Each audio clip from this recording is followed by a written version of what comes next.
Entramos con el análisis. Nos acompaña para ello José Ernesto Nováez, es escritor, periodista, coordinador del capítulo cubano de la Red de Intelectuales en Defensa de la Humanidad. Nos acompaña desde La Habana. ¿Cómo está José Ernesto? Muy buenas noches, bienvenido. Buenas noches, Fabiola. Un gusto saludarla a usted y a los televidentes de Telesur. A usted muchísimas gracias. José, primero quiero preguntarle su visión acerca de cómo se fue armando lo que parecía ser para algunos que estaba bien armado y bien planeado, esas movilizaciones que se dieron dentro y fuera de La Habana. Por ejemplo, unas dentro del país, pero vimos también de una manera no coincidente que también se registraban, por ejemplo, en Bogotá, la capital de Colombia, y en Santiago, la capital chilena. Sí, Fabiola, lo primero que es importante tener claro es que esto forma parte de una agenda que no se configuró en los últimos tiempos, sino que forma parte de una estrategia mayor de subversión del orden interno en el país, con fines claramente desestabilizadores, con fines de desmontaje del proceso político y social que los cubanos hemos construido durante 62 años de revolución. Lo que pasa es que en los últimos tiempos la creciente conectividad de la sociedad cubana ha significado la irrupción en el escenario de la interacción social, de la escena política del país, de un elemento fundamental que son las redes sociales. Las redes sociales en Cuba tienen la peculiaridad, como la tienen a nivel continental y mundial, que son casi todas grandes empresas privadas norteamericanas que tras una apariencia de neutralidad están al servicio de agendas políticas, han sido una herramienta muy valiosa para divulgar determinadas matrices de opinión, para colocar determinadas narrativas en un mundo donde cada vez es más importante no tanto lo que es verdad, sino la verdad que se construye por los medios. Y ayer los cubanos tuvimos una muestra de esto, que fue, digamos, un colofón mayor de un escenario que desde hace tiempo se está ensayando. Aquí ha habido varios momentos en los cuales se ha intentado tomar las calles por parte de la contrarrevolución más o menos organizada, y ayer esta articulación se llevó a un nivel mayor con todo el apoyo mediático, con todo el apoyo de las redes, con todo el apoyo de digamos, los actores políticos de peso de la derecha en el continente. Y no es casual que en paralelo a todo este proceso se estaba pronunciando, por ejemplo, el secretario general de la OEA, que dista mucho de ser un actor político progresista, ser un actor político que le preocupa la estabilidad y el bienestar de la región, y todo esto para favorecer un clima de ingobernabilidad externo que posibilite una agenda de agresión, de subversión acrecentada. Ya hoy vimos el pronunciamiento del presidente Biden, presidente de los Estados Unidos de Norteamérica, y todo esto hace pensar en una agenda muy elaborada que inició hace relativamente poco tiempo con la campaña en torno al SOS Cuba, a raíz del rebrote de la pandemia que está viviendo el país, un rebrote más fuerte que el que habíamos tenido, que no es un fenómeno novedoso, es un fenómeno que ya tiene sucesivas oleadas en otras partes del mundo, y que en Cuba habíamos logrado, producto de una gestión efectiva de la pandemia, prorrogarlo un poco en el tiempo. Se han sumado varias crisis, las tensiones producto del propio bloqueo. Ustedes saben perfectamente que son 200 y tantas medidas dirigidas a la yugular de la economía cubana, que persiguen cada transacción cubana, que persiguen cada barco con petróleo que viene a Cuba, que persiguen cada pequeño intento del país por de alguna forma crear redes financieras que le permitan burlar el bloqueo. Sí. Y todas José, estas aquí una crisis pregunta. juntas han llevado a una situación de descontento social que se quiso aprovechar. Sí. Sí, aquí una pregunta con respecto a todo lo que significa el contexto histórico, razón por la cual se evidencian esas dificultades que usted bien nos narra. Ninguno de estos actores habló del bloqueo ilegal de 60 años. También es entonces parte de la narrativa invisibilizar por completo que hay un bloqueo ilegal de Estados Unidos en contra del país. Claro, a pesar de que la ONU lleva varias décadas votando masivamente en contra del bloqueo, la narrativa de todo este universo de actores políticos y de medios es que no existe el bloqueo. Y cuando los revolucionarios hablamos del bloqueo no para ocultar nuestras deficiencias, estamos conscientes de que hay problemas que son problemas de gestión, problemas de errores que cometemos y que tenemos que subsanar, pero que sin el bloqueo sería mucho más fácil, mucho más manejable.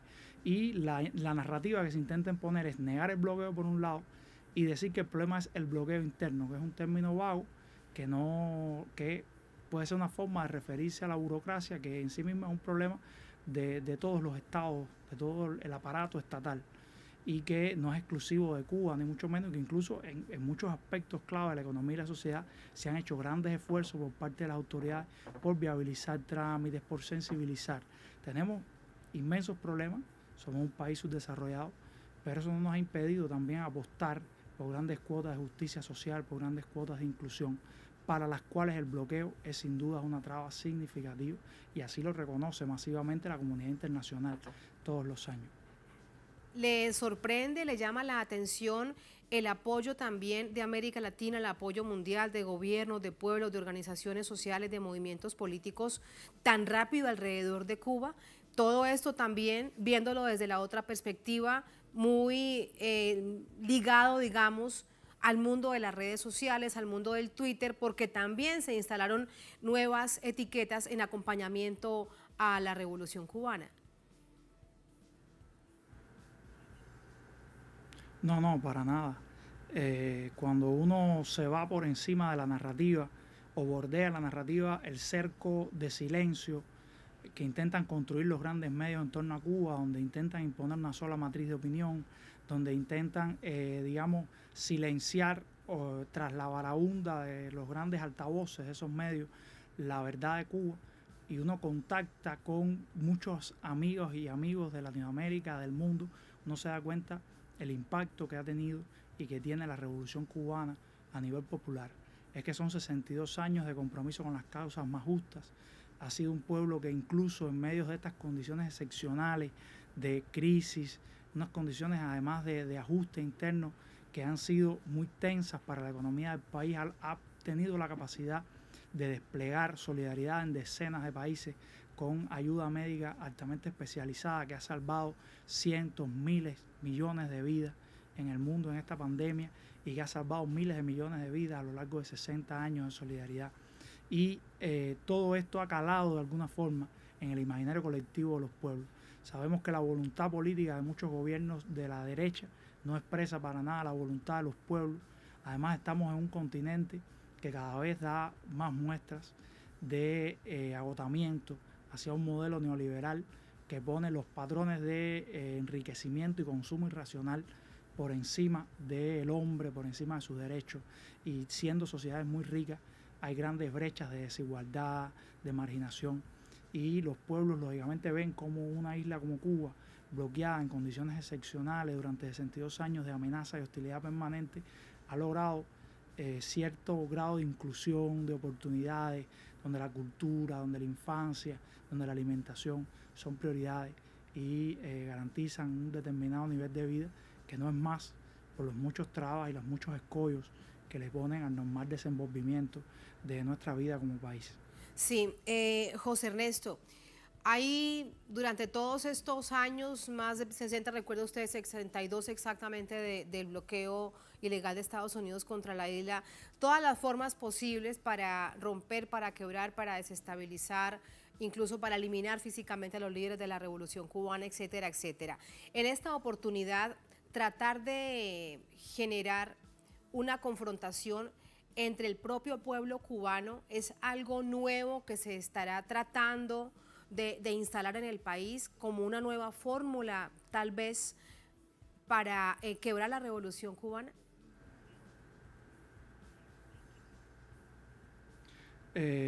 Fabiola, perdón. Tatiana. Sí, yo creo que sí, Tatiana, perdón, yo creo que sí, que hay, sí, que hay una agenda que busca generar un enfrentamiento civil al interior del país. No es nuevo, se ha aprobado ampliamente en el Oriente Medio, fue lo que hicieron en Siria, es una agenda incluso que se remonta a todo el periodo de hostilidad en los Balcanes. Un pueblo fraccionado, un pueblo dividido es sin lugar a dudas un pueblo que es mucho más fácil de penetrar ideológicamente, es un pueblo además que se puede manipular y llevar a estados de opinión que favorezcan, digamos, intervención extranjera, que favorezcan una agenda intervencionista. Yo creo que en este momento es clave que todos los cubanos, que todas las personas de bien, que amigos de Cuba en todas las latitudes, entiendan que está en juego la soberanía del país, está en juego nuestra tranquilidad como nación, que las personas, los intereses que están moviendo estas acciones violentas de calle no le preocupa al pueblo cubano, como no le preocupa ninguno de los pueblos que han afectado con esta estrategia genocida, y lo que buscan es lograr el cumplimiento de determinados intereses económicos, intereses políticos, que a la larga son los de la dominación imperial del imperio norteamericano y sus aliados en la región y en el mundo. Muchísimas gracias, José Ernesto. Muy buenas noches, un placer. Le enviamos desde acá un caluroso saludo a nuestra corresponsal Fabiola y se despide de usted, Tatiana. Muchas gracias, un abrazo. Un abrazo grande. Muy buenas noches.